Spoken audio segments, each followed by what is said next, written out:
time to react, and he flies straight into the explosion with flames surrounding his aircraft. Hi guys, welcome back again. So today we're going to be checking out when America took revenge. I feel like I know the ending of this story. The recent comeback revenge we've been seeing, it has been crazy, guys. I just want to know who is the unlucky person in the world. Oh, April the 18th, 1943, and a squadron of P-38. 1943. That was during the World War II. I think that was after. Okay, during the World War II. Wow. It races low over the waves of the Pacific. In the formation, First Lieutenant Rex Barber struggles under the oppressive heat of the cockpit, but he soldiers on, aware that they're on the hunt for the highest profile target of their careers, Admiral Isoroku Yamamoto, the man who orchestrated Pearl Harbor, who flaunted that he'll negotiate peace at the White House. The American squadron presses on, the shore of Bougainville coming into view. Rex Barber scans the skies. Intelligence had been very specific. 1 Betty bomber and 2 flights of 3 Zeros, right here, right at this time. Their plan is simple and calculated. 12 Lightnings are going to climb high and cover them from above, while remaining P-38s, a 4-man killer group, will focus entirely on the bomber with the target. They almost reach Bougainville when the radio signal comes in. 11 o'clock high. As if on cue, an enemy formation emerges between the clouds. 6 Zeros, however, not 1, but 2 Betty bombers. What? American pilots are taken aback. Their plan is falling apart. Which one of them is Yamamoto's? We'll have to take them both. Roger. The formation slams their throttles to full, charging into battle. All around Barber, 12 See, I love the fact that when it comes to an impossible situation, they take the bold and decisive action. You understand? Because, were it to be any other person, they would have been like, oh, the light came back on, sorry. It's flashing. Yeah, one of our lights is flashing. Forgive us.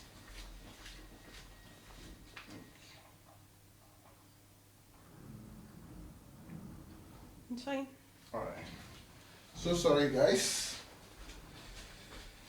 One of the things we face in this side of the world.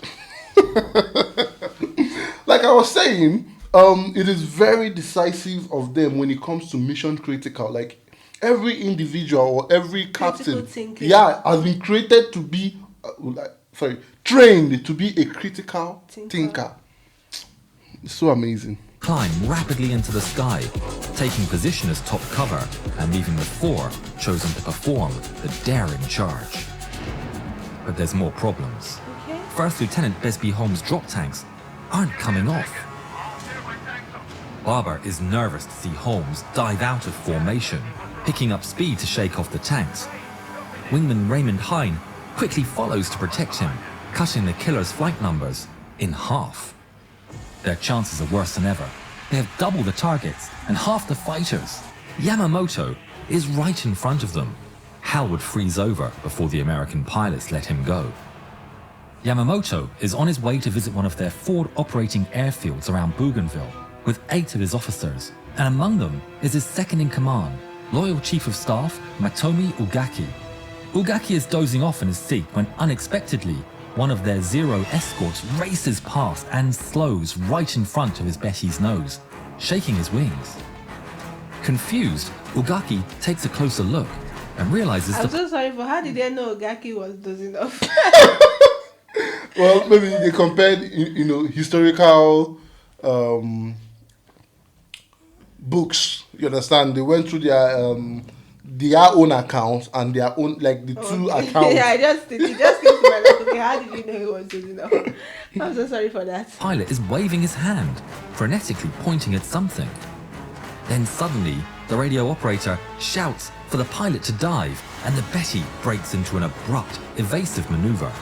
The officers all hang on for dear life as the Japanese bomber plunges into a desperate dive. Ugaki is trying and failing to spot Yamamoto's aircraft. Outside, 3 Zeros dive for the pair of incoming P-38s, desperate to stop the attack. Lanfear breaks formation, climbing to attack the Japanese fighters head-on and leaving Barber to charge in alone. Lanfear opens fire, and the Zeros respond in kind, with tracers crisscrossing in the sky. Lanfear's unfazed as low-caliber guns strike him in the wings, the sounds reverberating through the fuselage like hail. He holds the trigger down, unleashing his weapons until the Zeros are forced to pull off from the collision course. This guy is crazy. Bro was charging 3 aircraft head-on. And he was not scared of them, rather they were scared of him that they had to peel off. Where did they buy these guts? Definitely not in our back. What? Oh my god. Leaving the melee behind. Before him, the two Bettys separate in opposite directions. He picks one at random and gives chase. But he's not alone. Suddenly, a tracer streaks past just in front of his cockpit. A Zero from Lanfear's fight has chased him down and is firing in from above. The tracers continue to zip past his windshield. He fights the urge to pull away and aims his sights square on the bomber. Barber pulls the trigger and unleashes a hail of 50 caliber and 20mm fire. The shells rip through the enemy aircraft, parts pull away from the engine cowling, and a plume of oil pours out of the machine. But Barber is relentless. He holds the trigger down, even as he hears and feels his own aircraft being hit from behind. He'll have to take this bomber, even if it's the last thing he ever does. But then, the Zero hounding him roars past, giving him a few vital moments of reprieve. Barber takes a better aim and continues dismantling the bomber, tearing it apart as he chases it all the way down to treetop height. Then, suddenly, the bomber pulls up out of control and rolls in the air. Barber immediately dodges, barely missing the bomber's wing as it tumbles out of control and crashes into a tree below, exploding into a massive fireball. Barber looks back over his shoulder to see I was still firing. Giving the hits back to them. Like this guy was taking heat from the back. I love the statement he said. He said, even if it is the last thing he did, well, he will make sure he completes. I've seen a lot of American videos, American soldiers, and I'm just thinking of how their minds, how their brain works. Is the love they have for their country. For me, they are selfless to a certain degree. That is above you. Above comprehension, because this is as of that moment he knows that the normal person we try to exactly to leave the heat that is coming on him, like just because the urge was there. He's human. He said he fought the urge to pull up, which is to pull up and get out of danger. He pressed on. Impressive. Green. It's down. What's next? He sets off for the next one. But 3 more Zeros intercept him from above. They open fire, and Barber dodges, diving away for speed as he listens to the enemy bullets striking the wings and tail, the crackle of impacts echoing through the fuselage. Barber skims the treetops, dodging left and right in a desperate fight for survival. The 3 enemies are refusing to ease up. But just as things get dire, he spots the 2 P-38s of Holmes and Hine up ahead. There's hope. Yeah. He flies towards them, praying for them to see him. To his luck, his prayers are answered. Oh, The thank pair God. of lightnings turn straight towards him, charging in to the rescue. But muzzle flashes shine on their noses. His heart sinks. Time slows to a crawl as the friendly tracers barrel down straight towards him. He holds his aircraft steady, and the shells streak by all around him. He's surrounded by lead, Wow. shots allied and enemy enveloping his machine. he's at the middle Middle of this The lightnings heavy come fire. he's at the middle of it all from the allies and enemy. Allies in the sense that they're trying to attack the enemy. Enemies. For one wrong, turn. Move or turn would evaporate him in the center. I'm just trying to rewind and feel what this guy must be feeling. Yeah, I'm trying at to be in moment. that moment, in that, in this history. One wrong move, just one. Closer and closer, guns blazing until they roar past overhead. And suddenly, the skies fall to an abrupt calm. Barber looks back, shaken. All the aircraft are gone. The P-38s are speeding off, and the Zeros have been scattered by the two Lightning's daring attack. He takes a deep breath and sets off for the last Betty. Again! Running go back! Holmes and Hine turn back Bro, it's around not done. after saving Barber's tail.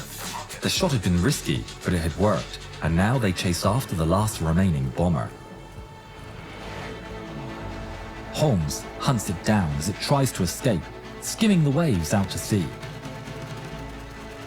Holmes opens fire, dumping as much ammunition as he can into the massive target.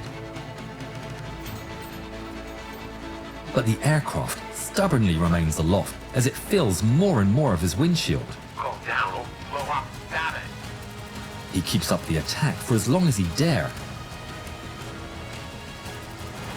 Whoa! before dodging low, sending his P-38 roaring through the gap between the enemy and the sea.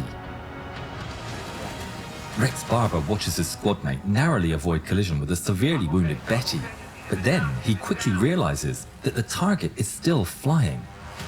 He dives in without skipping a beat and gets right on the bomber's tail and pulls the trigger. His volley strikes the fuel tank and detonates the fumes. The bomber is engulfed in flames and plunges into the sea. Yes! Barber has no time to react, and he flies straight into the explosion with flames surrounding his aircraft. But he emerges on the other side. That was close. He can't celebrate just yet. Why? Right ahead, he sees Holmes and Hine tangling with a pair of Zeros. Ooh. Hine's P-38 is littered with lead and dives away with heavy damage, while one of the Zeros is taken out by Holmes. Barber crashes into the fight, catching the last Zero unaware and gunning him out of the sky. Now no, just yeah. drive level. Very low. How was out here? If everyone subscribed, then that would be the video. Please Then, do finally, subscribe. the squadron do. leader comes through on the radio. Everyone, get your ass home. But while a jubilant squadron returns to base, a figure emerges from the sea, surrounded by the flaming wreck of his aircraft. It's Matomi Ugaki, badly injured. I was about asking about him because he's the person they actually came for, one of the main targets.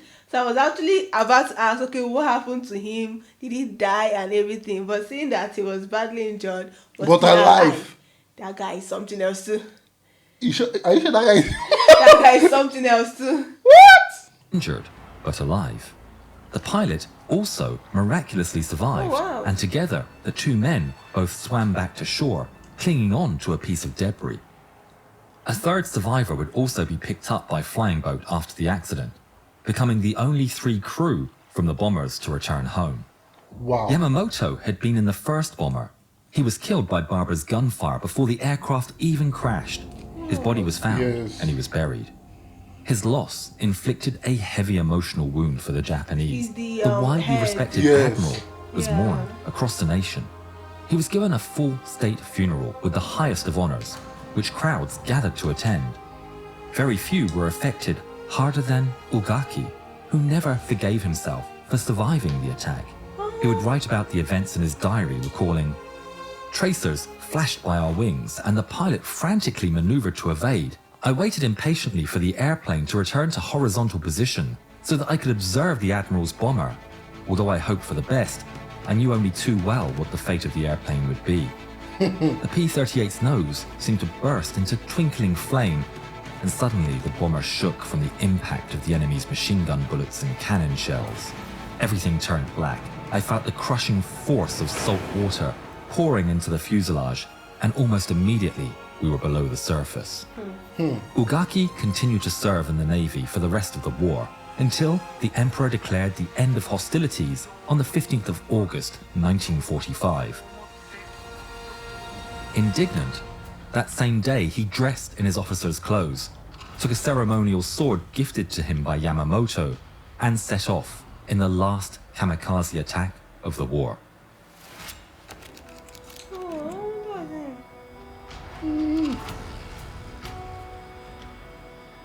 On the American side, the death of Yamamoto was received with great fanfare, but not all was celebration. Tragically, First Lieutenant Raymond Hine would never make it home. His crippled P-38 gave out underneath him somewhere in the return flight. What? Every member of the flight would be given the Navy Cross for their involvement in the attack. Rex Barber would thought they survive already the war home. and return home, passing away on July the 26th, 2001.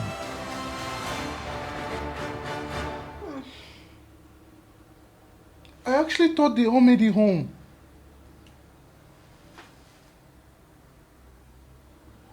The end was sad. Although some people lived till, 2001. But Baba, my love. That guy is so sad. brave. Actually, his aircraft actually took a lot of hit. And he might have actually taken Hit some himself. hit himself, but because of the adrenaline, Perseverance. he had to endure. Because if you remember that there was this video we checked out where the guy was stranded on a certain mountainside when he was a part of the SEAL team that was sent to rescue his fellow officer that he was shot so many times. John Chapman. Yeah, you understand? This guy, God. The end was heartbreaking for me. Very disheartening. I honestly, we're gonna go check out this Pearl Harbor. We've not really Checked out. checked it out to see how everything unveiled, what happened, everything about it. So please, if you really have the original link, please do well to drop it in the comment section. This was a really brave endeavor and at the same time a sad one. Yeah, a sad one. Although he completed his mission, but No, he didn't get out alive. so his bravery is commendable. Honestly, he was selfless. He was willing to complete his mission. Oh, I salute you. Will be 30-second silence for them. Yeah, it was a very brave endeavor.